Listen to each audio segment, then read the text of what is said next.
La prise de notes faite au cours des différents reportages qu'il a eu à réaliser sur le président de la République, Denis Sassou Nguesso, lors de ses rencontres citoyennes, lui a permis de donner forme à un ouvrage titré « Témoigner pour édifier ». À travers ce livre, Émile Gakama a voulu démontrer la capacité du président de la République d'être ouvert au dialogue et à l'échange direct avec les populations. La ligne qui commande le dessiné de cet ouvrage, c'est rendre compte de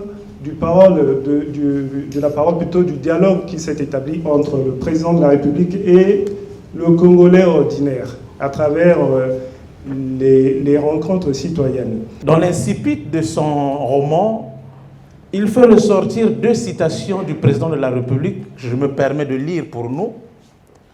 Je souhaite que ce débat soit le plus libre possible et que toutes les questions qui vous intéressent soient posées, y compris celles qui fâchent. Fin de citation, Denis Sassou Nguesso, mercredi 13 mai 2015 à Ouesso.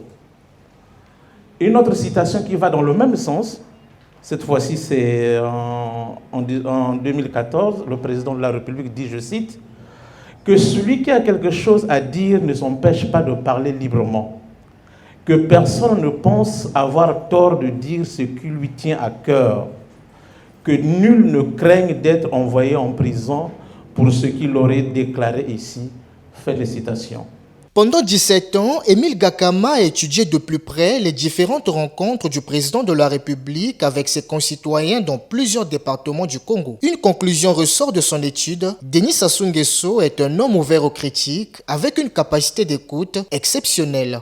Je prends l'exemple de la Sangha où les sages qui prennent la parole disent au président pourquoi nos enfants, quand ils disent les enfants, c'est des intellectuels, des cadres. Pourquoi il n'y a pas un ambassadeur qui est de notre département?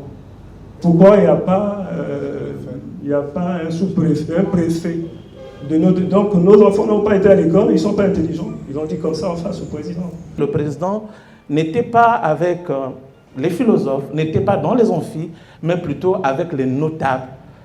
Et c'était des discours, c'était des échanges directs. Il était interpellé, lui l'écoutait, pendant 1 heure, pendant 2 heures, tout en leur demandant de s'exprimer librement. Et ça n'est pas donné à tout le monde, cette capacité d'écoute, d'écouter et de répondre aux préoccupations de ceux qui sont venus à sa rencontre. Le livre Témoigner pour édifier a fait l'objet d'une discussion intellectuelle ce 19 février à Brazzaville entre l'auteur, le corps professoral et le public. Cet ouvrage vise à promouvoir un dialogue en toute transparence entre le gouvernant et les gouvernés.